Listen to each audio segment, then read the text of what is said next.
दिवाली की रौनक से बाजारों में खुशहाली लौट आई है, लेकिन इस रौनक के बीच शुरू हो गया है मिलावटखोरी का नया खेल।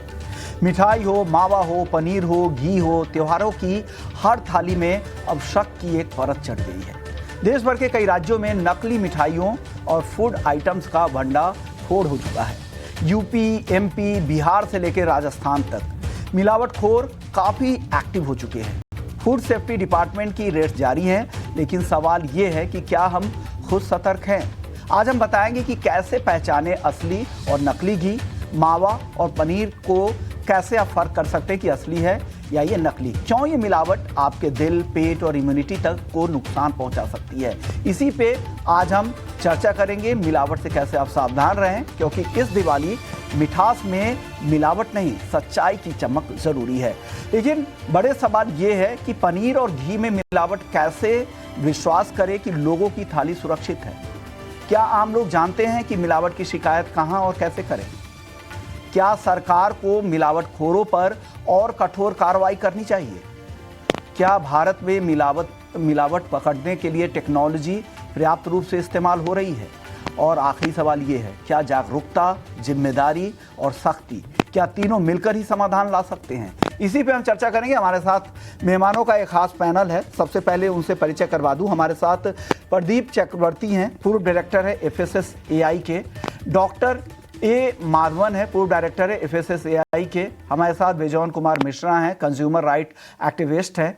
अनुज पाहुजा है, एसोसिएट कंसल्टेंट है, गैस्ट्रो एंड एंट्रोलॉजिस्ट के फोर्टिस ओखला हॉस्पिटल से आते हैं। और साथ ही प्रदीप चक्रवर्ती साहब भी हमने बताए ही, वो भी हमारे साथ मौजूद हैं।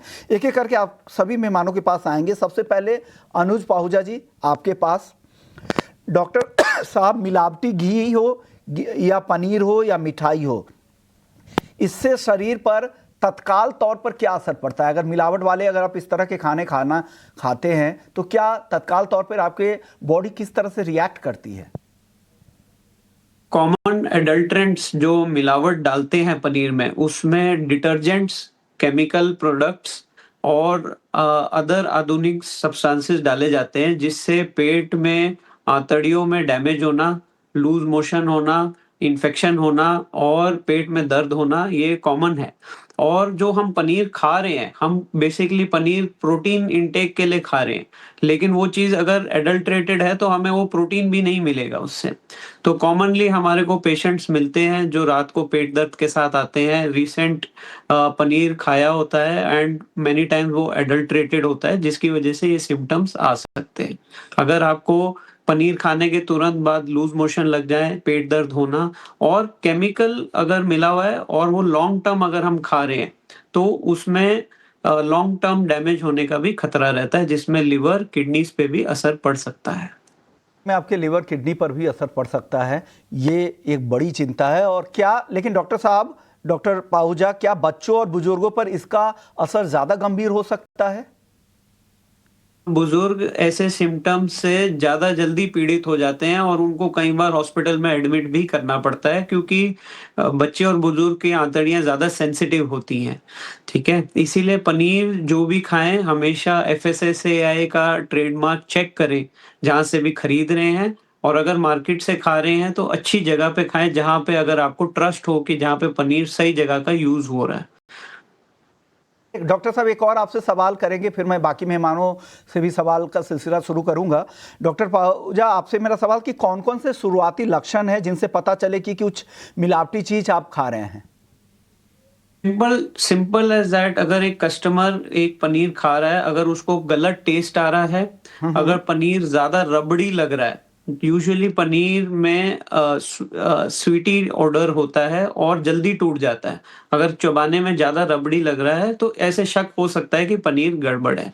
और अगर खाने के बाद नौजिया हो, पेट में अनईजीनेस फील होने लगे, पेट में दर्द होने लगे, या बाद में खाने के कुछ घंटों बाद लूज मोशन जैसे सिम्टम्स आने लगे, तो मतलब पनीर आपने गलत खाया है। चलिए बेजोन सर के पास चलते हैं, कंज्यूमर राइट एक्टिविस्ट है। बेजोन सर, आपसे मेरा सवाल ये होगा, क्या लोगों में शिकायत करने की आदत या जागरूकता अभी कम है? और दूसरा एक और ऐड करना यहाँ पर मैं चाहूँगा कि अगर दुकानदार अगर मिलावटी सामान बेच रहा है तो ग्राहक कहाँ और कैसे शिकायत करें? तो अनुराग जी, आपने बहुत अच्छा सवाल पूछे हैं। पहले तो हम ये कहना चाहेंगे कि उपभोक्ताओं के पास अवेयरनेस की कमी है। अवेयरनेस किस चीज का, कि कहां से खरीदना चाहिए और कहां से नहीं खरीदना चाहिए, यह अवेयरनेस दिलाना फूड सेफ्टी अथॉरिटी का जिम्मेदारी है। उनको बीच बीच में सैंपल्स उठाना चाहिए, चेक करना चाहिए। 365 दिन सैंपल्स उठाकर उनका जो जांच का जो मतलब रिजल्ट्स है उसको पब्लिक करना चाहिए। उसमें पारदर्शिता लाना चाहिए, अकाउंटेबिलिटी होनी चाहिए। जो लोग गलत काम कर रहा है वो कौन है ये पब्लिक में बताना चाहिए कि किन किन को कन्विक्शन मिला है, किन को आप सजा दिलाए हैं और क्या मतलब निष्कर्ष में आप लोग पहुंचे। ये अवेयरनेस की कमी है। मेन है कि उपभोक्ताओं के पास वो क्षमता नहीं है ये जानने के लिए कि कहां से खरीदें कहां से नहीं खरीदें। अभी आप कहे कि जैसे फूड सेफ्टी अथॉरिटी का भी हेल्पलाइन नंबर है, वहां वो हेल्पलाइन नंबर का प्रचार होनी चाहिए। वो हेल्पलाइन नंबर 24 घंटा चलना चाहिए ताकि लोग कभी भी चाहे वहां शिकायत कर सके। जैसे हमारा नेशनल कंज्यूमर हेल्पलाइन भी है जो सुबह 8 बजे से लेकर शाम को 8 बजे तक चलता है।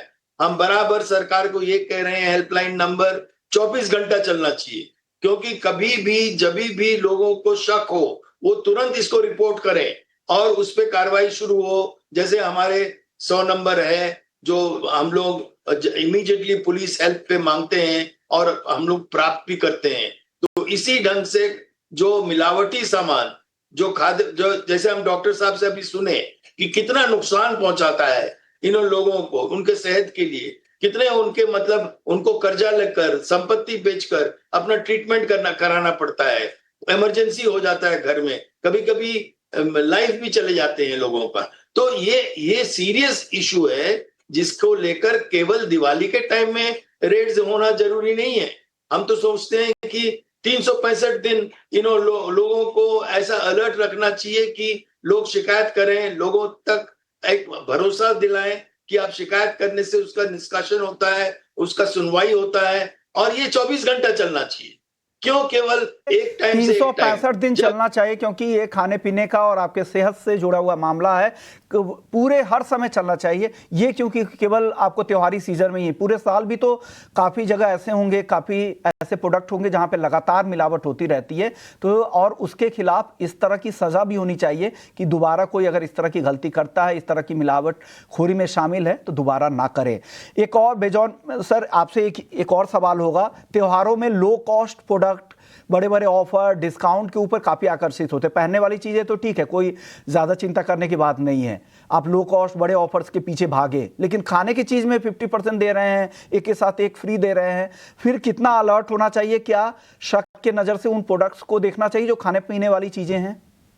नहीं, इस ढंग का ऑफर को तो उपभोक्ता संरक्षण अधिनियम के तहत मतलब इसका जो परिभाषा है ये कहा जाता है अनफेयर ट्रेड प्रैक्टिस। इस ढंग का डिस्काउंट्स नहीं देना चाहिए, ये सही नहीं है।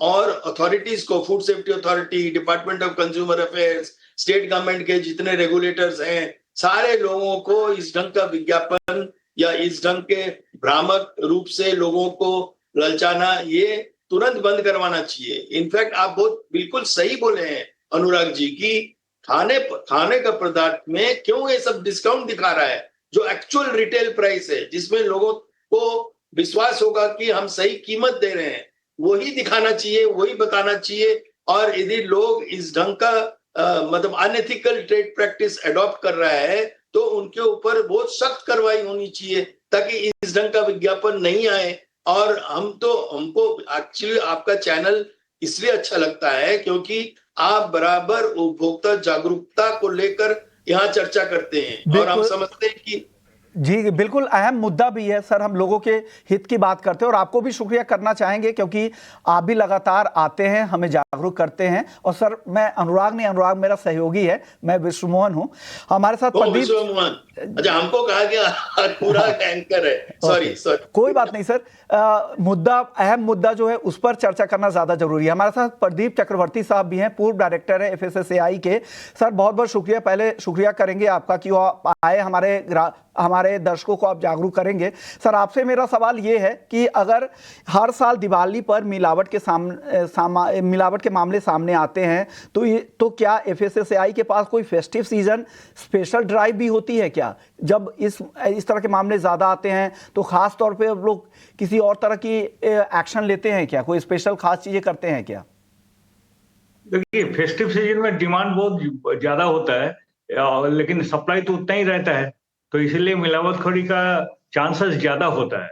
बट ऐसे तो round the year actually surveillance plan में आना चाहिए। और इस बात तो एक्चुअली एफएसएसआई का तरफ से एक्चुअली एक नोटिफिकेशन भी इशू हुआ है to all the food safety commissioners कि ये इसको पर्टिकुलरली जो पनीर, खोआ, जिसमें मिठाई बनता है ज्यादा, ये सबको सैंपल ड्रॉ करना है और इसको टेस्ट करके इसको जो अगर फेल होगा, सैंपल फेल होगा तो उसको अगेंस्ट में कार्रवाई करना चाहिए एज पर एफएसएस रेगुलेशन। हमारे साथ डॉक्टर ए माधवन भी है, पूर्व डायरेक्टर है एफएसएसएआई के। सर आपका भी बहुत बहुत शुक्रिया। सबसे पहले करेंगे, क्या छोटे शहरों और ग्रामीण इलाकों में जो मॉनिटरिंग का काम है, निगरानी का काम है, वो एफएसएसएआई की तरफ से, सरकार की तरफ से क्या आपको लग रहा है कि पर्याप्त है? और मिलावटी सामान बेचने वालों पर क्या सजा और पेनाल्टी का प्रावधान है? सर ये बिल्कुल सही कहा आपने। मेरे सुनने वाले को सबको मेरे प्रणाम, सबसे पहले प्रणाम। ये आपने सही कहा है कि जो ग्रामीण एरिया में है, जो गांव के लोग हैं, देहाती इलाकों में सब ये मॉनिटर नहीं हो रहा है, बराबर मॉनिटर नहीं हो रहा है। शहर में चलो फिर भी सैंपलिंग वगैरह हो रहा है, लेकिन ये आपको देखना पड़ेगा कि देखो हमारे देश में वो सबसे ज्यादा फूड प्रोडक्ट्स में मिलावट होती है दूध और दूध प्रोडक्ट्स में, मिल्क एंड मिल्क प्रोडक्ट्स में, भले घी हो या पनीर हो या मावा हो। जितना पनीर बनता है देश में, जो कैलकुलेशन पर फॉर्मूला के बराबर, उसका डबल पनीर हमारे देश में बिका जाता है। इसलिए हमें मेरी तरफ से ये रिक्वेस्ट रहेगा लोगों को कि पनीर खाने में थोड़ा कम कर लीजिए, पनीर की जगह और प्रोटीन लीजिए, आप वेजिटेबल प्रोटीन लीजिए। पनीर खाना कोई जरूरी नहीं है। और क्योंकि जो एनफोर्समेंट है, हम अगर एनफोर्समेंट के ऊपर पूरा भरोसा करेंगे तो हम बिल्कुल वो हमारा जो अडल्ट्रेशन की वजह से लोग परेशान हो जाएंगे। जैसे डॉक्टर साहब बोल रहे थे, जो शॉर्ट टर्म से होके लॉन्ग टर्म तक का जो प्रॉब्लम हो रहा है, हेल्थ प्रॉब्लम रहता है, जैसे किडनी डैमेज है, लिवर डैमेज है और कोलोन कैंसर तक होता है, जो अडल्ट्रेशन की वजह से, पनीर में अडल्ट्रेशन की वजह से।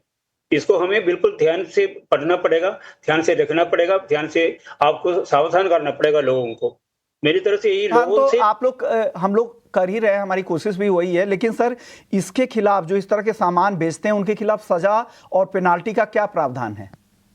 पेनाल्टी का एफएसएसए में बहुत अच्छा प्रावधान है, लेकिन उसका जो एनफोर्समेंट बराबर नहीं हो रहा है, यही एक प्रॉब्लम है। क्योंकि वो एफएसएसए के साथ ज्यादा लोग नहीं, ज्यादा स्टाफ नहीं है, लेबोरेटरी का काम है। और हम लोग हमेशा बोलते हैं कि लेबोरेटरी के फैसिलिटीज और ज्यादा हो जाए, सैंपलिंग के लिए प्रावधान हो जाए।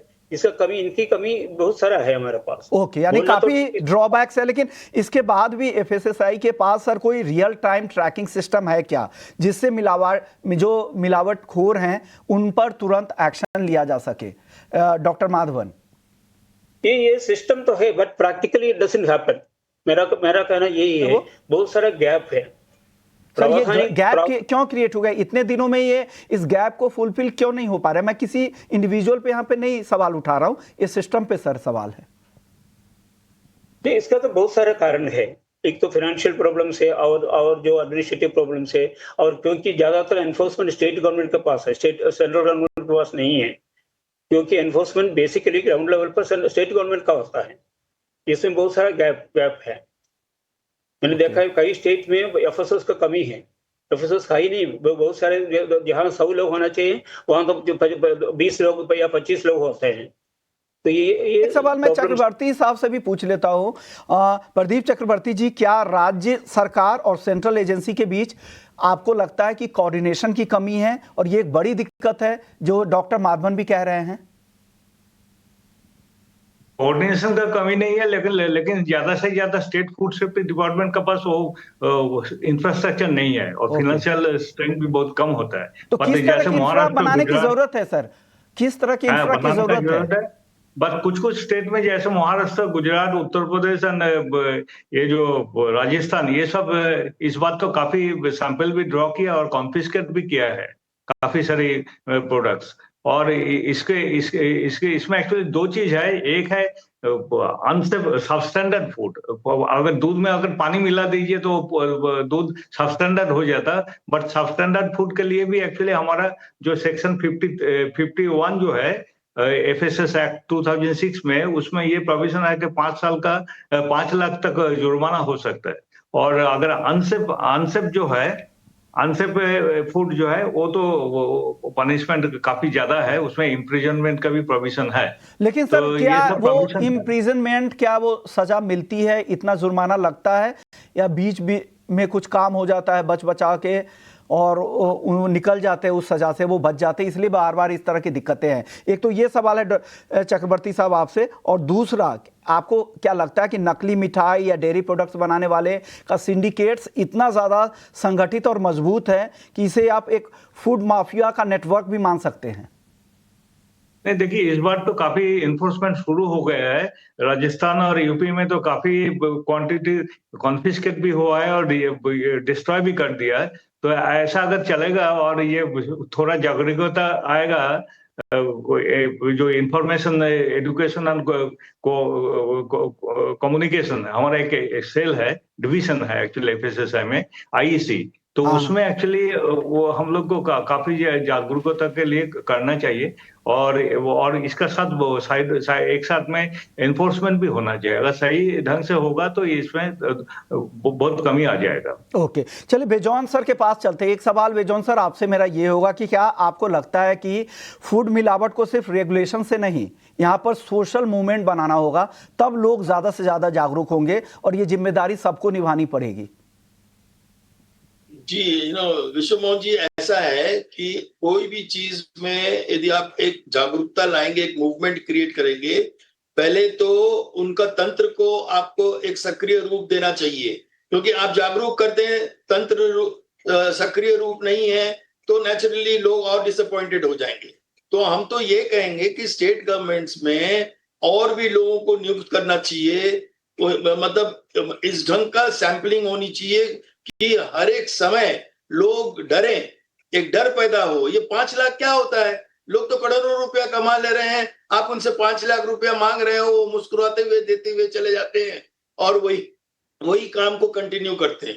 आपको तो ऐसा सजा देना कि नहीं, ये चाहिए। लोगों की जिंदगी की भी सर, इतनी जिंदगी बर्बाद हो रही है। अब हेल्थ केयर के मामले में लगातार लोग हॉस्पिटल्स के चक्कर काटते हैं, ये भी तो दिक्कतें होती है बेजौन सर। जी बिल्कुल। और सोचिए आप कि कितने लोग बीमार पड़ रहे हैं। हम जैसे कह रहे हैं कि कर्जा ले रहे हैं अपना स्वास्थ्य को ठीक रखने के लिए, वो संपत्ति बेच रहे हैं अपना स्वास्थ्य को ठीक करने के लिए, और ये लोग बेढंग के मतलब काम कर रहे हैं। तो स्टेट गवर्नमेंट्स को और एक सक्रिय रूप लेना चाहिए इसको लेकर, केवल फेस्टिवल के टाइम में नहीं होना चाहिए। और बार बार हम यही कहते हैं कि अभी जैसे यूपी ने एक बहुत ही मतलब सक्रिय रूप लिया है, बहुत कार्रवाई कर रहे हैं, डिस्ट्रॉय कर रहे हैं, कॉन्फिस्केट कर रहे हैं, लेकिन जो क्रिमिनल्स हैं उनको तो नॉन बेलेबल अरेस्ट होनी चाहिए। उनको मतलब हमारे जो फूड सेफ्टी एक्ट जो है 2006 में, ये संशोधन लाना चाहिए कि एडल्ट्रेशन मतलब लाइफ इम्प्रिजनमेंट, ताकि लोग डरें, लोग इसको सजा इस तरह की हो कि लोगों को याद रहे, सदियों तक याद रहे, सालों तक याद रहे, ताकि वो इस तरह का कदम फिर अगली जनरेशन अगर इस तरह के सिंडिकेट बनाने से डरे। डॉक्टर माधवन, आपसे मेरा एक सवाल ये होगा, क्या कंज्यूमर्स के पास सैंपल भेजने या रिपोर्ट करने की सुविधा है क्या, जो FSSAI से वो डायरेक्ट कंप्लेन कर सके, सैंपल भेज सके? सैंपल भेजने की कुछ सुविधाएं हैं क्या? इस तरह का कुछ है क्या माध्यम? बिल्कुल बिल्कुल, ये है, कंप्लेंट भेजने का सुविधा है। व्हाट्सएप से कंप्लेंट भेजा जाता है, सैंपल का फोटो लेके या बिल का, और बिल के फोटो के साथ भेज सकते हैं। आजकल हर चीज में वो फैसिलिटी है, अवेलेबल है, और एक्शन होता भी है। लेकिन लोग करते नहीं है। मेरा शिकायत यही कि लोग उसकी फायदा नहीं उठाते। लोग शिकार बनते जाते हैं। और मेरे मेरे आपसे भी ये गुजारिश है कि आपकी तरफ से ना जो कंज्यूमर ऑर्गेनाइजेशंस है, consumer organisation can play a lot of things. जैसे एनफोर्समेंट नहीं कर सकता है वो काम कंज्यूमर ऑर्गेनाइजेशंस कर सकते हैं। एनफोर्समेंट की तरफ पूरा हम भरोसा रखें तो नहीं होता। मेरी तरफ से यही विचार है, मेरी विचार यही है। और जो कंज्यूमर ऑर्गेनाइजेशन है, विजय मिश्रा जी को ज्यादा पता है इसके बारे में। जो ऑर्गेनाइजेशन लोगों को एजुकेट कर सकते हैं और लोग जो लूज मावा बेचते हैं, लूज जो पनीर बेचते हैं वहां से माल ना ले, खासकर जो गांव देशी इलाका में थे मत ले, पैक्ड कमोडिटी ले ले। वेजोन सर, आप इसमें कुछ ऐड करना चाहेंगे जो डॉक्टर माधवन कह रहे हैं? करना चाहेंगे विश्व मोहन जी, ये है कि उपभोक्ता संगठन को जब तक आप एक सशक्तिकरण, मतलब उनको एक एम्पावरमेंट सशक्तिकरण नहीं देंगे तब तक वो कहां से काम करेगा। कभी भी कंज्यूमर ऑर्गेनाइजेशंस को कोई मदद नहीं मिलता सरकार की तरफ से, तो वो लोग कहां से करेंगे? वो उनके पास साधन कहाँ है, उनके पास क्षमता कहाँ है? आपको वो दिलाना चाहिए। आपको उपभोक्ता संरक्षण अधिनियम के तहत और फूड सेफ्टी अथॉरिटी के फूड सेफ्टी एक्ट के तहत उपभोक्ता मतलब संस्थाओं को एक सही दिशा में लाकर उनको एक सामाजिक काम में और जोर से जोड़ना चाहिए। हम थे मेंबर फूड सेफ्टी अथॉरिटी में, हम जब मेंबर रहे अथॉरिटी में, हम कई बार इस बात को उठाए कि कंज्यूमर ऑर्गेनाइजेशंस को और सक्रिय रूप दीजिए स्टेट गवर्नमेंट्स के थ्रू, बट वो तो कोई सुनने वाला नहीं है। और इतने मतलब साधन पड़ी हुई है सरकार के पास, कंज्यूमर वेलफेयर फंड के तहत या फूड सेफ्टी अथॉरिटी में इतना साधन प्राप्त है और स्टेट गवर्नमेंट्स के पास भी है। उसको यूज करें सही ढंग से, वो जागरूकता के लिए यूज करना चाहिए। जैसे सैंपल उठाना कोई मतलब आसान काम नहीं है, उसका एक मतलब प्रक्रिया है कि कानूनी रूप से सैंपल कैसे उठाना चाहिए,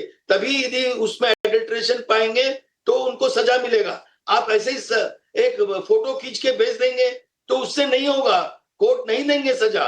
उसका एविडेंस सही होना चाहिए, सही ढंग से सैंपल उठाना चाहिए, विटनेसेस होनी चाहिए, सैंपल का जांच रखना चाहिए सही ढंग से। मतलब एक सैंपल का नमूना आप जहां से लिए हैं वहां सील करके, उनके सामने सील करके, फूड इंस्पेक्टर्स हैं उनके साथ मिलकर करना है ये। तब फूड इंस्पेक्टर्स के पास भी वो सशक्तिकरण दिया गया है, लेकिन वो लोग यूज नहीं करते हैं। ये लोग काफी साठगांठ है इसमें। तो इसलिए हम बार बार बोलते हैं कि 365 दिन काम कीजिए। केवल जब एक कोई सर्कुलर निकल आया, कोई एक इंस्ट्रक्शंस भेज दिया फूड सेफ्टी अथॉरिटी, तब आप एक रूप ले लें कि हम कर रहे हैं रेड्स, ऐसा नहीं चलेगा। आपको 365 दिन काम करना होगा इसको लेकर, तभी लोगों में विश्वास पैदा होगा, तभी लोग भी सुरक्षित महसूस करेंगे। आज नहीं सुरक्षित महसूस करते हैं और उनको मालूम भी नहीं है बेचारे को। बिल्कुल, जागरूकता इसमें बहुत ज़रूरी है और ताकि साथ ही साथ यहाँ पे सख्त सज़ा भी देना बहुत ज़रूरी है ताकि लोगों को याद रहे। डॉक्टर माधवन, आपसे मेरा अब एक सवाल होगा कि FSSAI जो 2008 में आया था, ऑपरेशनल भी हो गया था 2011 में, 14 साल से ये काम कर रही है सही तरीके से, लेकिन आपको अभी भी क्या लग रहा है, क्या क्या कमियां हैं जिस वजह से इतनी ज़्यादा मिलावटें अभी भी हो रही है इस स्केल पे? आए दिन हर शहर से, हर इलाके से, हर मोहल्ले से इस तरह की खबरें आ रही है। तो बड़े शहरों की बात है, छोटे जगहों पे, रूरल एरिया में, जैसे डॉक्टर चक्रवर्ती साहब कह रहे थे कि अभी तक तो कुछ वहाँ पर उस तरह की निगरानी भी नहीं रखी जा रही है। क्या करने की ज़रूरत है, क्या कमी है सर FSSAI में जो इतने स्ट्रांग फैसले यहाँ से नहीं हो पा रहे हैं?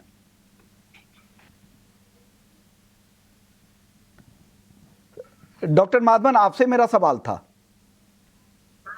नहीं, हमें जैसे मिश्रा जी से मैं बहुत सहमत हूँ।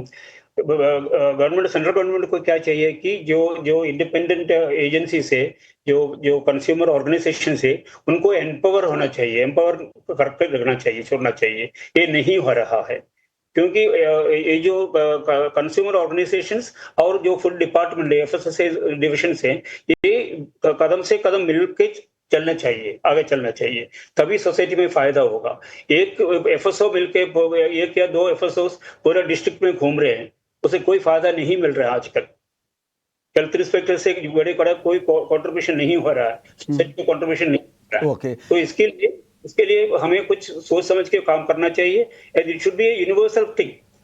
सबको मिला के करना चाहिए। Okay, consumer organisation, consumer activist को भी यहाँ पे एक्टिव होना पड़ेगा और साथ साथ FSSAI को और भी ज़्यादा यहाँ पर हैंड्स देने पड़ेंगे ताकि इन चीज़ों पे ज़्यादा से ज़्यादा काम हो सके। लेकिन चलिए, इससे इतना आसान नहीं है, सिस्टम काफ़ी कॉम्प्लिकेटेड है। डॉक्टर अनुज पाहुजा साहब, आपसे मैं आखिरी क्लोजिंग रिमार्क लेना चाहूँगा, क्योंकि इससे बचना तो बहुत ही मुश्किल है। जिस तरह के कॉम्प्लिकेशंस हैं, ये इस चर्चा से यही निकल कर आ रही है।